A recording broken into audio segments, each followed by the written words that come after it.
지금 지난주에 얘기를 했는데 네네. 우리가 기본적으로 검찰이 네네. 국고 손실을 시킨 거 아니냐. 네. 그래서 이 부분에 대해서 책임을 물어야 되지 않느냐 이런 얘기를 했는데 객관 의무 위반이다 이러면서 경기도에서는 얘기를 했어요. 이 네. 부분에 대해서 일단 좀 김재희 변호사께서 설명을 해주세요. 객관 의무 위반이라고 하는 건 뭡니까? 그러니까 일단은 우리는 검찰은 무조건 뭐 피해자 편, 그다음에 이제 그저 기소한 내용으로 처벌받게 하는 것만 목적이라고 생각하기 쉽상인데 예. 사실 검찰이라는 기관이 우리가 국가기관으로 예. 공적인 기관으로 두고 있는 이유가 그게 이제 수사 과정에서 법원이 알지 못하는 것들을 여러 가지 수사수단을 통해서 알 수 있잖아요. 그렇죠. 네, 그러니까 그거를 최대한 공정하게 재판 과정에서 드러내라. 라는 이제 그런 책무를 맡긴 겁니다. 그래서 예. 우리가 객관 의무라는 것도 굳이 형사소송법 제일 앞장에 예. 그렇게 강조해서 쓰고 있는 이유가 그러면 로스쿨에서도 거의 보면은 제일 먼저 배워야 되는 내용 중에 그렇죠. 하나네요. 네네. 예. 그러니까 이 처벌에만 함몰되지 말 것. 예. 그러니까 그래서 자신의 공쌓기에만, 자신의 승진에만 그렇게 목매달하지 말 것. 왜냐하면 검사는 공적 기관으로서 정말 객관 의무를 지켜서 이 팩트를 정확하게 법정에 올려놓는 것이 가장 예. 중요하다는 거죠. 예. 그런데 그런 의무를 많이 위반했다. 너무 당연하죠. 특히 예. 그 중에서 녹취 네, 파일. 녹취 파일 부분이 가장 결정적이었어요. 근데 그거 들으셨어요? 녹취 파일이 무려 6,000개가 있대요. 대박. 막 소름 돋았어요. 저 그거 근데 그거 이게요, 보면서. 어떤 사람의 그런 성향을 분석하고 예. 그다음에 건강 상태를 분석하는데 6,000개의 파일이 있다. 이만큼 풍부한 자료는 없죠. 예. 네, 그렇기 때문에 법원도 아마 그 부분에서 좀 확신을 가진 거 아닌가. 그런데 그 6,000개 중에서 네. 증거 자료를 합치고 이렇게 내놓은 것은 음. 그래서 열람을 하고 이럴 수 있었잖아요. 네. 그 6개밖에 안 돼요. 대박이다. 0.1%네. 그래서 네. 특히 이 객관 의무 위반에 대해서 경기도 쪽에서 네. 강력하게 문제 제기를 했다는 거예요. 만약에 6,000개의 증거를 확보했는데 네. 6개만 검사가 임의적으로 채택을 하고 그럴 수 있어요? 6,000개는 숨기고? 그러니까 그게 막 여러 가지 이유를 아무리 갖다 붙여도 말이 안 되는 거죠. 왜냐면은 그것 자체를 증거로 내려면 예. 그래서 되게 검찰 입장에서는 되게 답답했을 거예요. 예. 왜냐면은 이거를 증거로 내자니 예. 나머지 부분들을 과연 끝까지 감출 수 있을 것인가. 예, 예. 증거로 안 내자니 좀 내가 조금 부족한 것 같아. 예. 이렇게 된 거죠. 그래서 결과적으로는 그러면은 유리한 부분만 내자. 예. 근데 이거는 자기 발목 잡는 짓이에요. 그렇죠. 그래서 이번 검찰의 행태를 보면 정말 전반적으로 전략이 전무한데 예. 네, 그 중에서도 가장 약간 좀 띨띨한 짓 중에 하나가 예. 6개 파일 제출하고 버틴 거예요. 6개만 파일? 예. 나머지는 제출 못한다 이러면서 그게 되겠어요? 뭐 무슨 될 법한 소리도 아니잖아요. 그러니까 그렇습니다. 네, 법원도 바로 공개하라고 판단을 해버렸죠. 예. 네, 이런 것들이 얼마나 처음에 이제 검찰이 아무 생각 없이 시작을 했는가. 예. 그거를 그리고 또 한 가지는 그거 6,000개 파일 다 들었잖아. 다 듣고 있잖아요. 자기네들은 다 듣고도 계속해서 그냥 자기네들 넷피셜 그대로 주장하는 거예요. 아니 근데 진짜 웃긴 거는 자기네들은 6,000개의 파일들을 다 못 들은 것처럼 얘기를 했다는 거예요. 나 이거 더 경악 아니에요? 왜 못 들어요? 자기네들 갖고 그러니까 있는데 그거 그거 안 거짓말 아니야? 근데 그거를 다 못 들었잖아요. 예. 그러면 수사가 충실하지 못한 거예요. 당연하죠. 당연하죠. 이 증거물이 있는데 검사가 이거 다 안 듣고 뭐 해요 그럼? 그러니까요. 그래서 아니 이걸 듣고 솔직히 정말 제대로 된 검사라면 이거를 비밀리에 혹은 뭐 법정에서라도 어떤 정신과 전문의에게 들려주고 진단을 받았어요. 예. 네. 그래서 내가 정말 생각하고 있는 것처럼 우리가 공소장에 적시하는 것처럼 이재선 씨가 당시에 아무런 문제가 없었는지 요거를 우선 확정 지은 다음에 기소 여부도 결정을 하고 그러니까. 뭔가 재판을 진행을 해야 될 거 아닙니까? 그러니까 근데 담당 검사 울산지청으로 좌천됐대. 진짜? 근데 이거 자천 안 되면 진짜 이상해. 진짜 이상해. 왜냐면 진짜 개판이에요. 예, 진짜 개판이야. 난 이만큼 개판인 재판을 상상해 본 적이 없어. 그래서 우리가 제목이 뭐예요? 이 재판인가? 코너 제목이 개판인가? 재판이냐 개판이냐. 네. 예. 이게 제목 아니었어요. 네네. 그러니까 너무 많아서 증인이 낸 파일만 증거로 냈다고 하는데 이게 말도 안 되는 이게 무슨 개론이라는. 소리예요? 아니 이거 갖고 있는데 안 들어보고 있으면 일을 제대로 열심히 안 한 거야. 예. 그러면 당연히 공직 사회에서 좌천 등 뭔가 불이익을 받아야 돼요. 예, 마땅한 맞습니다. 거예요. 네. 그리고 만약에 알았는데 안 냈어. 예. 그리고 안 내고 버텼어. 이러면 객관의무 위반인 거죠. 맞습니다. 네, 이것도 저는 검사로서의 자질이 없다고 생각을 합니다. 그래서 이 객관 의무 위반 같은 경우도 이렇게 형사적인 책임이나 이런 걸 물을 수 있느냐? 그런 사례가 없어요. 근데. 나 미치겠어 진짜. 막 가슴이 막 찢어져 버리려 그래 진짜. 근데- 아니 우리나라 법이 왜 근데 이렇게 부실한 거예요? 국가에 제가 말했듯이 예. 국가의 손해배상 청구를 한번 해보는 것도 가능할 것 같아요. 그거는 민사적 청구잖아요. 네, 그래서 민사적 청구죠. 아니 근데- 지금 이 지사가 민사적 청구를 할 이유가 뭐가 있어요? 근데 우리가 조금 입법을 할 필요가 있어요. 입법. 그러니까 법을 만들어야 된다. 법을 만들어야 돼요. 자, 그래서 이런 법을 왜 안 만들어 놨을까요? 검사들이 몰라서 안 만들어 놨을까요? 판사들이 몰라서 안 만들어 놨을까요? 그러니까 진짜. 이거는 근데 뭐 어차피 법을 만드는 건 국회잖아요. 판검사가 예. 만드는 건 아니고. 아니 근데 걔네들이 국회에다 로비해가면서 법 만들 거 엄청나게 만들잖아요, 진짜. 아니 그렇죠. 예. 네, 그래서 심지어 지금 검경 수사권 조정안 같은 거 못하겠다, 배째라 뭐 이러면서 난리 나지 않습니까? 근데 왜 이런 거는 얘기 안 해? 네, 국회에서 만들어야 되는데 저는 여기서 진짜 너무 심한 경우에는 이거 좀 어떻게 뭐 그냥 단순 징계가 아니라 형사처벌까지 가능하게 하는 무언가가 장치가 분명히 있어야겠다. 예. 그래서 보면은 옛날에 막 진짜 고문하고 막 그런 사람들은 배상 책임을 지지만 예. 그렇죠? 근데 꼭 고문에까지 이르지 않았다고 직권남용이 아니냐? 이거야말로 직권남용 아니에요? 아니 지금 슬픈 파도님은 또 이재명을 기소한 검사놈이 진급했다 이런 얘기를 하는데 요건 사실관계를 좀 확인을 해보겠습니다. 그러니까 기소한 놈하고 그 직접 재판을 진행한 사람이 다릅니까?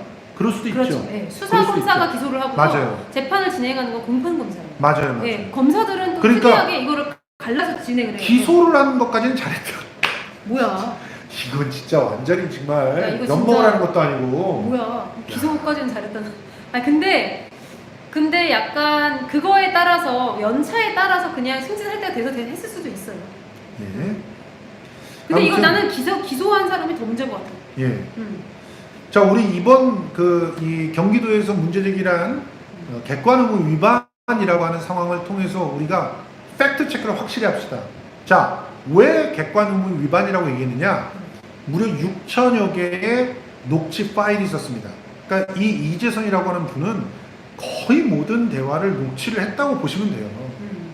제가 사실은 예전에 그 공공기관에 있을 때 너무나 심각하게 공격을 당할 때 네. 그때 되도록이면 대표라든가 그 대표 주변의 그 참모들, 네. 그러니까 저를 공격하는 사람들의 대화들을 녹음을 했어요. 네. 그걸 다 녹음했는데 30개가 채 안 됐어. 한 몇 달 동안에. 6,000개 당연한다. 6,000개는 장난 아닌 거예요, 진짜. 6,000개 6,000개는 완전히 이분은 진짜 이 6,000개 자체를 편집증. 녹음했다는 네. 것이 좀 많이 아프신 거야, 그 자체가. 그렇게 녹음하기가 힘들어요. 맞아요. 전화하는 거 녹취했죠, 대화하는 거 녹취했죠, 다 그것도 숨어서 했을 거 아니야. 맞아요. 대놓고 어떻게 녹취를 하겠어요.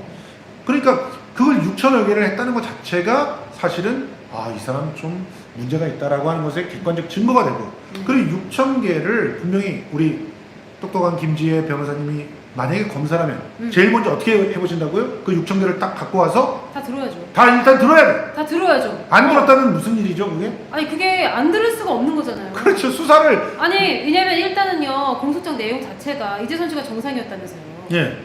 그거를 먼저 판단을 해야 되는 거 아니에요? 그러니까. 그냥 고소인 말만 듣고, 그러니까 박우복 씨 박인복 씨 말만 듣고 그냥 좋아 정상이었어 이렇게 그냥 판단하는 거예요? 예. 그거는 너무나 근거가 빈약하잖아요. 아니 수사기관에 뭐 아니, 검사가 그럼- 그렇게 큰 권한을 줘요? 그런 거 조사하라고 주는 거지. 그러니까 우리가 그냥 법알못이라고 해도 자 6천 개 증거를 확보했습니다. 자 이거 다 듣기 너무 힘들어. 안 들어. 뭐야 이게? 이게 뭐야 이게 검사야? 아니 박인복 씨가 들어간 것만 듣자. 이거 아니에요. 그러니까 문제 심각해요 진짜. 자 그리고 또 하나는요, 그러니까 저는- 일단은 듣겠다. 먼저 들을 거. 그리고 두 번째 이걸 가지고 누구한테 의뢰를 해본다고요? 그러니까 이런 정신과 전문의나 이런 사람한테 그 수사 보고서 형태로 네. 약간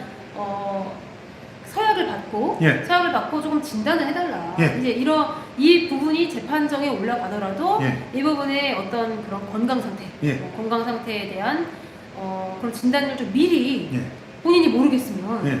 전문가의 의견을 또 구해야 되는 거잖아요. 그렇습니다. 네. 그렇게 해서 판단을 했어야 되는데 그게 아니라 믿고 싶은 것만, 필요한 부분만, 자기가 얘기하고 싶은 것만 쏙쏙쏙쏙 발췌해가지고 맞습니다. 공소장에 적었다는 이야기예요. 예. 네. 이게 바로 객관적이지 의무? 않다는 거죠. 위반. 이게 바로 지극히 주관적이라는. 이게 사실은 다른 나라에서는요 증거 조작이 되다. 맞아요. 증거 조작이. 이게 나름이 아니라 이게 바로 조작이에요. 예. 우리가 조작할 때요, 이렇게 예. 쭉 녹음 파일 있잖아요. 그러면은 중간 자르면 잘라서 부분만 편집하면 이게 악마의 편집이라고. 그럼요. 그럼 완전 다른 얘기가 돼버리거든요. 예. 맥락도 달라지고 예. 상황도 달라지고 막 이렇게 되는데 그거랑 어떻게 보면 똑같아요. 왜냐면은 이 녹음 파일 전체가 이재선 씨의 건강 상태를 나타내고 있기 때문에 중간만 발췌해서는 파악할 수가 없다는 거죠. 예, 그래서 맞습니다. 처음부터 끝까지 이런 녹음을 하게 되는 정황, 어떤 상황에서 이 사람이 몇 회, 하루에 몇 회, 그리고 어느 정도 기간 동안 예. 꾸준히 이 일을 반복했는지를 보면 예. 다른 건 몰라도 편집증 하나는 무조건 나오잖아요. 그렇죠. 그렇잖아요. 네, 네. 강박관념, 편집증 이건 있다. 그러면은 다른 부분에 있어서는 그럼 정말 건강했느냐? 예. 이거에 대해서 한 번쯤 의심을 가져볼만 했다는 거죠. 그러니까 지금 여러분들 지금 저희가 정리해드린 내용이 뭐냐면 이거는 이재명 지사한테만 해당하는 내용이 아닙니다. 이런 검사가 있다면 여러분도 당하시는 겁니다. 이런 검사가 있다면 그래요. 증거를 조작을 하는 거예요. 맞아요. 이 내용은 있잖아요. 제가 사실은 노영희 변호사한테 항상 구박당하는 것 중에 하나가 당신 법알못이야 뭐 이러면서 좀 구박을 많이 당했어요. 네. 네, 김재 변호사님은 그래도 그렇게 구박 안 해서 정말 고맙습니다. 우리 아니, 이렇게 구박 안 하는 김재 변호사를 위해서 좀 바카스 같은 것도 팍팍 쏴주시고 좀 그러세요. 자, 그런데 네. 저는 나름대로 또 어떤 식으로 공부를 했냐면 특히나 영화 같은 걸 많이 봤어요. 그러니까 법정 드라마나 법정 이제 이런 것들을 네네. 통해서 보면 특히나 유럽 쪽에서 얘기할 때 이런 법정 어떤 드라마가 나오는데 네. 검사가 내가 원하는 대로 증거를 갖다 이렇게 뭐 끊어서 제출한다거나 뭔가를 숨긴다 이렇게 되면은 그냥 바로 무죄예요. 맞아요.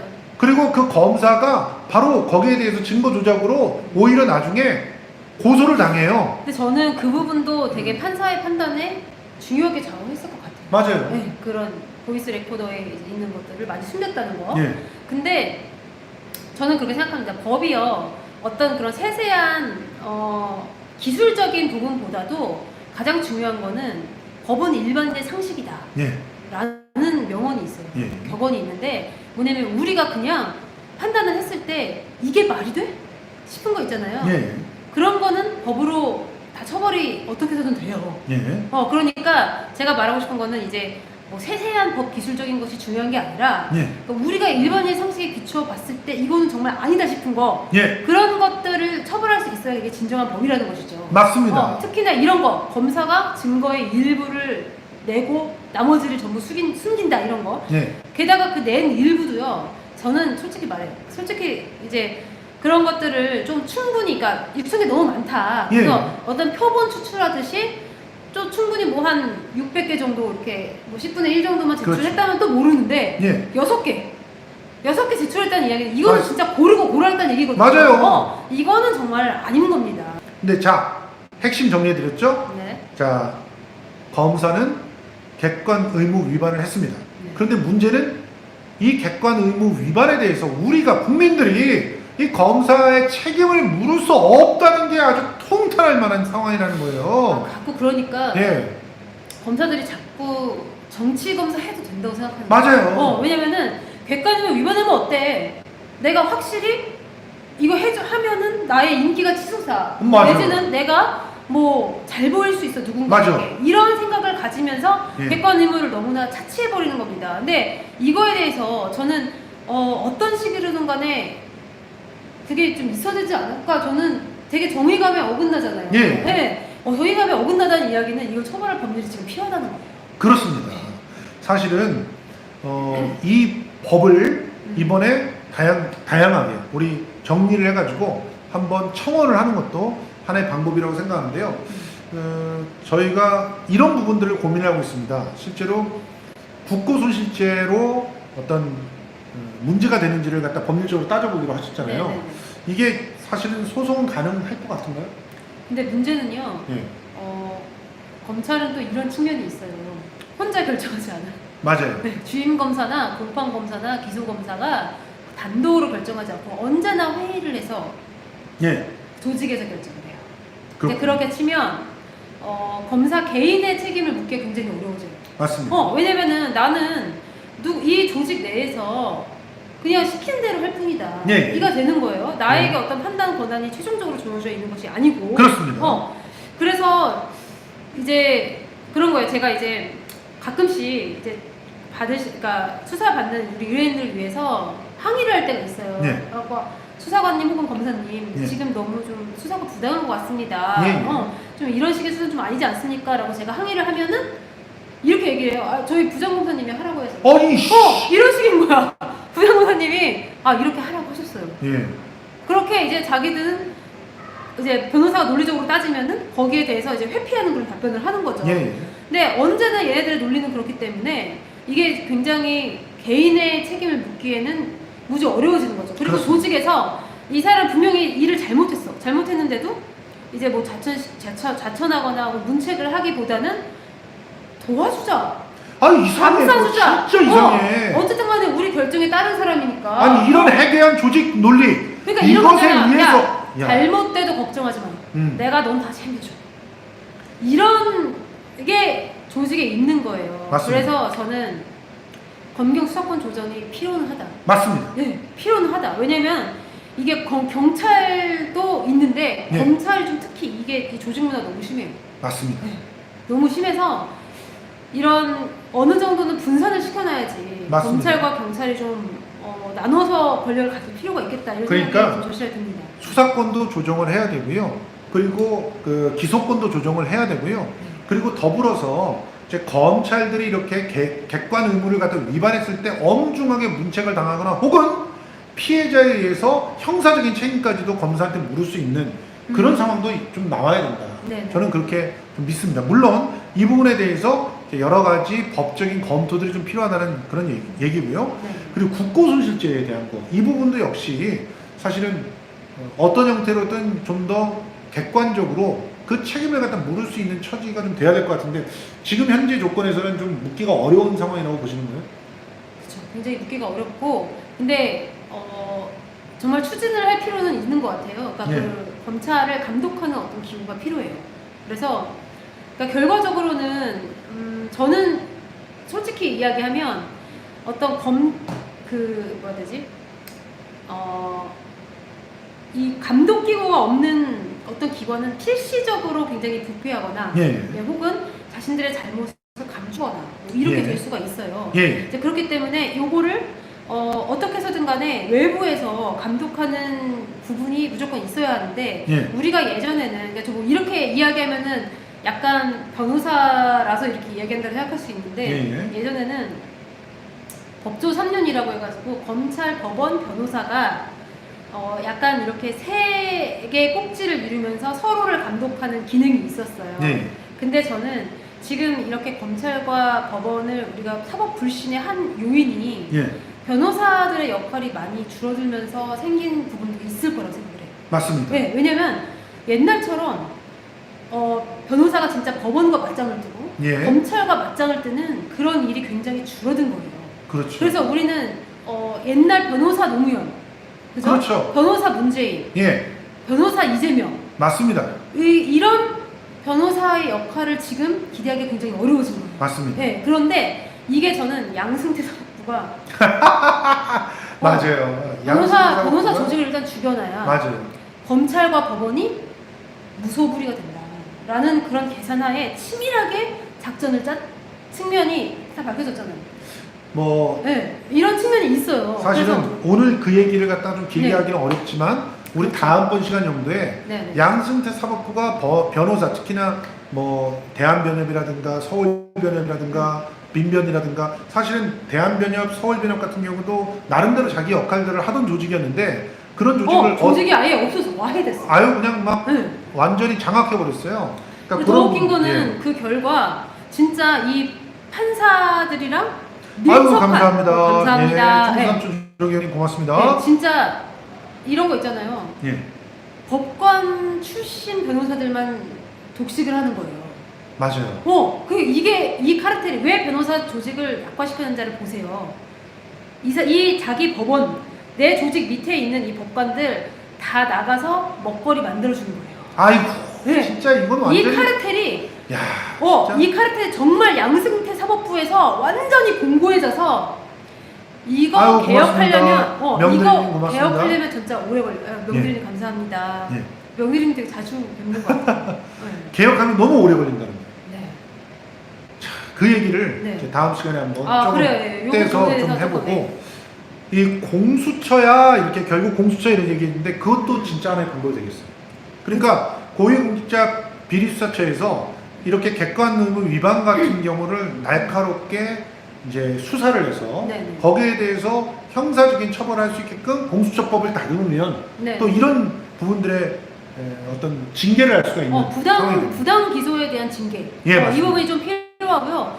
특히 이 공수처 같은 경우에도 굉장히 좀 투명하게 운영이 됐으면 좋겠어요. 맞습니다. 네, 그래서 누가 얼마의 임기를 가지고 있고, 그렇죠. 그다음에 또 공수처에 임명되는 사람들 있잖아요. 네. 사람들한테 약간 조금 급여를 많이 보장할 필요도 있는 것 같아요. 맞습니다. 뭐냐면 진짜 내가 전념해서 예. 사건 기록을 다시 보고 맞아요. 검사의 기소가 부당하지 않았는지를 판단을 해서 예, 징계가 필요한 검사한테 당당히 요구할 수 있게. 그렇습니다. 네.